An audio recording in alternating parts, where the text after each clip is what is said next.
thanks for inviting us here today. I understand Sir Edward Elgar played the Enigma variations, according to Andy, exactly here. Is that right? Exactly at this spot. So we've got the music already, okay? Big thank you, all of you, for coming this afternoon. And thank you for everyone on the platform. And a special thank you to my good friend Andy MacDonald coming along this afternoon. We worked very well together in Parliament, having arguments with Chris Grayling on the Justice Committee. And the best answer I ever got out of Chris Grayling was I gave him a long argument about why everyone should have access to legal aid, so there was equality of access to justice. And he just looked at me blankly and said, Mr. Corbyn, I ideologically disagree with you. So I said, what kind of answer is that? And he said, well, it's no, actually. So we knew exactly what we were dealing with those people, and we know exactly what we're dealing with them. And we've also got some issues we have to deal with ourselves as a party. First of all, I want to say thank you to all those people that have done so much to help this leadership campaign that we're undertaking at the moment. All the unions that have supported us, Unite, Unison, TSSA, ASLEF, RMT, Fire Brigades Union, Bakers Union, Communication Workers Union, Socialist Education Association and Prison Officers Association have all given a lot of help and a lot of support to this campaign. And 150 constituency parties nominated, as well as 36 MPs. I realise some of those members of Parliament were apparently quite reluctant to make a nomination. At least that's what it says in the papers, so it must be true. I recognise that some of them did it out of a sense of wanting an open and democratic choice for all party members, and I thank them for that, because it's a decent and honourable thing to do. But I also thank all those party members and supporters all over the country who wanted to make sure there was a full leadership election, a full leadership debate, and got onto social media to encourage those nominees to actually put their signatures on the paper. So thank you to all of them. It means that we do have this very strong and very serious debate about the direction our party has got to go in. I'd also say that the atmosphere surrounding this is quite incredible. I'm not very good at keeping exact count of all the events we've been to, but I think this is somewhere around the 75th event that I've done in various ways, either through hustings events or lots of other meetings. All of them are large, like this one is here this afternoon. Most of them are overflowing onto the street, and most of them are enjoyable. They're all very enjoyable, actually. And why? Because there's a sense of optimism, there's a sense of openness, and there's a sense of real debate going on. I would also say that I am passionate about my beliefs and my politics, as we all are.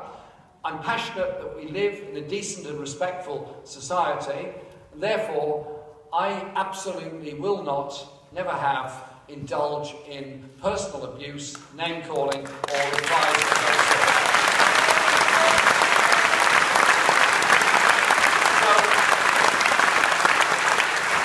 I'm really totally unperturbed what is said about me. I'm totally unperturbed about what is said about our campaign. If people do not agree with some of the proposals, and they're all proposals that are coming from our team, fine.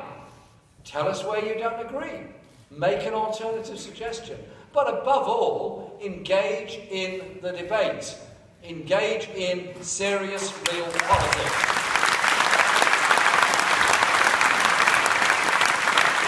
And the other suggestion, which I'll come back to a little later, I'm not going to speak for long, but a little bit later, is one about democracy and participation within our society. I think the political class has got a long, long way away from its democratic base, and policy making has certainly taken a rocket drive well away from the grassroots where it ought to belong. And so I don't see this election for the leader and deputy leader of the party as electing some all-seeing, all-knowing, super-powerful, multi-intelligent, multitasking human being that will write every policy forevermore and hand it down on a tablet which the rest of the party will enjoy and accept and sing praises and hosannas forevermore to that individual. I think we can do things a bit differently. Cannot we end this idea of policy making around dining tables of the elite in our society.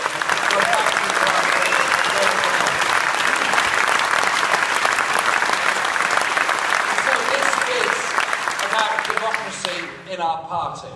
And the membership of this party and its supporters now totals over 600,000 people. 600,000 people. Party members, almost 400,000 of them, union supporters and registered supporters of the party. I hope every single one of those registered supporters that have paid their £3 and registered to vote change their ways and become a full party member as soon as possible so they can take part in the democracy of the party. I hope the same thing applies to the union members. But I also welcome the union involvement in the party. I am not ashamed to say I've been a unionist all my life. I'm not ashamed to say I'm very proud of the link between the Labour Party and the trade unions. The trade unions founded the Labour Party. The socialist organisations joined with them to give us the fundamental basis of the Labour Party. We can be proud of our roots, proud of our past and proud of our values, but above all, understand the problem we're in at the present time. We didn't win the election in May. We clearly lost the election in 2010. It wasn't the pay rates of nurses, doctors, street cleaners, refuse collectors, care workers, or anybody working very hard in our society that crashed the economy in 2008.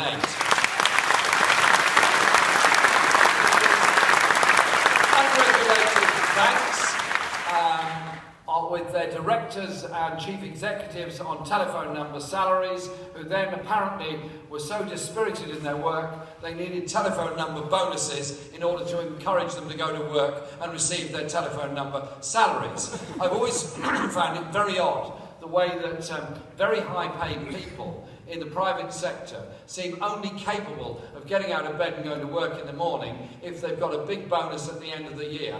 I've never found the same argument ever going on in a hospital canteen when the nurses are on night shift break, or street cleaners are taking a break to have a coffee or whatever during their work. Somehow or other, it seems there have to be incentives for the very rich and threats for the poorest and the other end of society.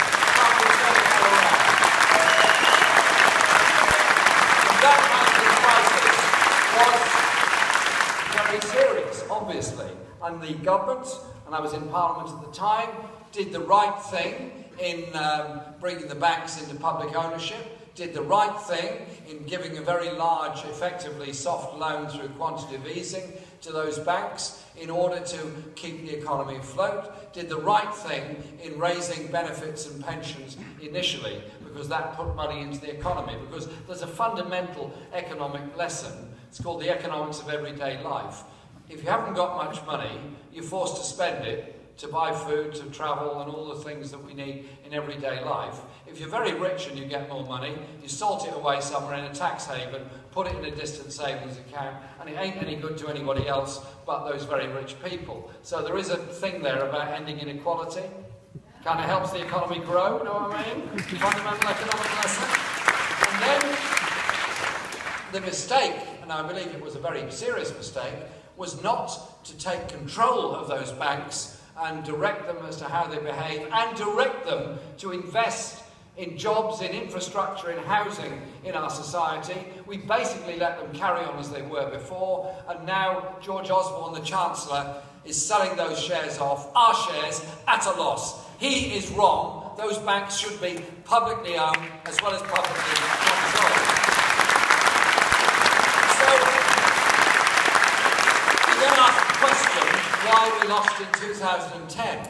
And I believe it was fundamentally this, that we were accepting the idea that the rest of society had to pay for the banking crisis. Therefore, the debt that had been incurred in bailing out the economy had to be paid off in a specific time, and the source of payment was cuts in public expenditure, was job losses of public sector workers, was cuts in local authority expenditure, was depressing wages for everybody and cutting back on a lot of infrastructure investment. I think that is fundamentally the wrong way of looking at it.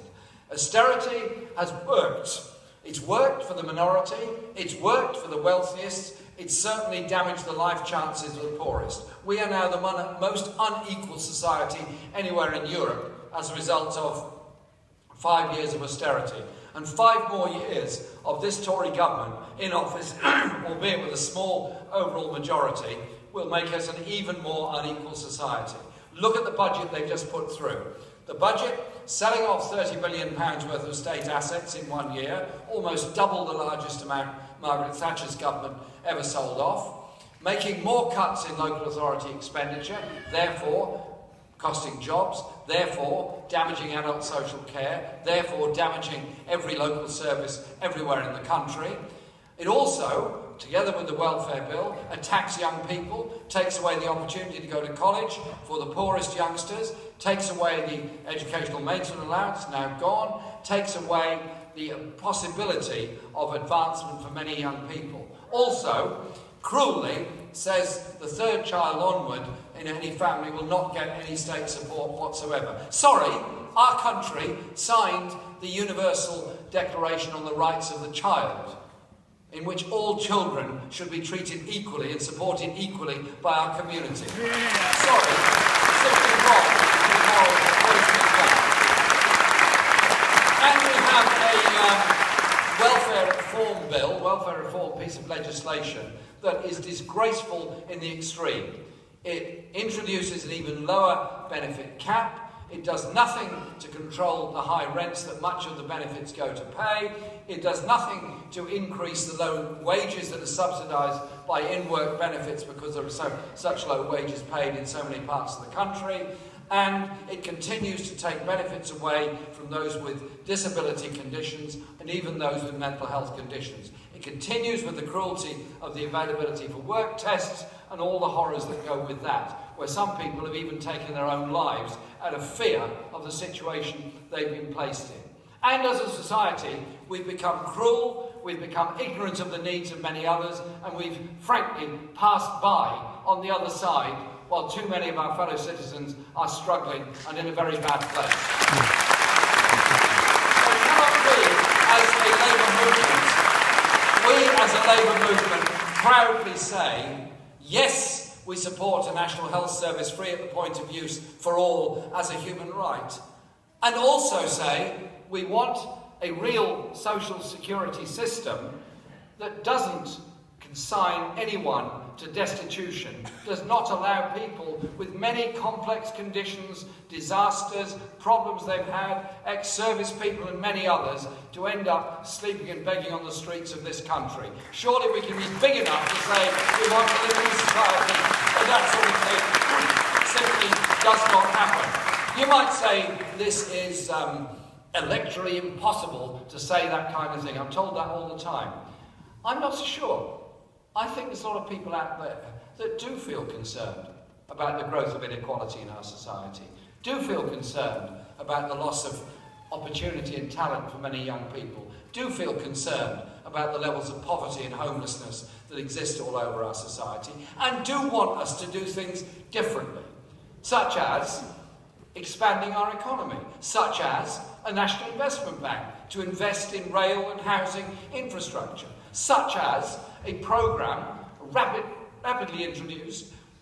The only thing that's suffering in this campaign is my voice, by the way. To build and supply sufficient council housing to give permanent, secure accommodation to all those in housing need. These things are actually possible to achieve. And so our proposals are all of those. But it means as a party, we've got to do things rather differently. When the party says it's got to be seen as economically competent and attractive, that can mean lots of things. You can make yourself very attractive to Rupert Murdoch. You can make yourself very attractive to global corporations. You can make yourself very attractive to the super rich around the world. But the problem with doing that is you make yourself attractive at the expense of something else, often called your soul, but also called the needs of the very poorest within our society. And so I think as a party, we've got to reassess where we're going, challenge the austerity agenda being put forward by the Tories and in the past by their partners in crime, the Liberal Democrats, because it's essentially a political agenda about shrinking the state, shrinking public services, promoting privatisation, promoting wealth at the expense of the majority of poorer people, and it's a political agenda which is deeply unpopular in every country where it's been tried. So the big meetings we're having now, yes, they're big all over Britain.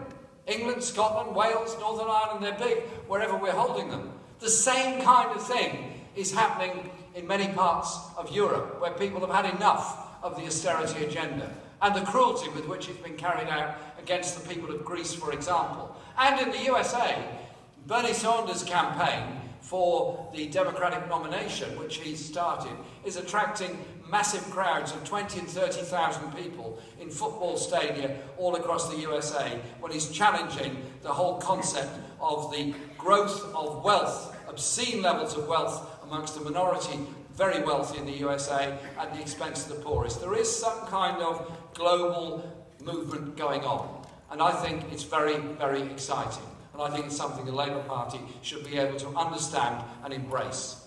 There are many, many other issues to face about how we do things. I'll just mention two and then I'll stop. The first is how we deal with the natural world and the environment. We've put forward suggestions on that it's no good having tough environmental pollution regulations and emission control regulations in this country, or indeed all across Europe, if at the same time they're not global, at the same time they're not legally binding on every country and every industry. You know the consequences of deregulation and lack of emission controls. Those poor people that died in Tianjin, in a port in China last week, from a chemical industry fire because of the lack of regulation, the lack of effective trade unions to represent those workers. Many perished as a result of it. We in this country have paid the price of that kind of policy in the past. That is how our trade union movement came around. That is how we gained health and safety and welfare at work legislation. That's how we gained a safer society. It's no good if we gain a safer and cleaner society for ourselves if we don't do it everywhere else, because pollution clouds and polluted rivers and seas don't recognise national boundaries.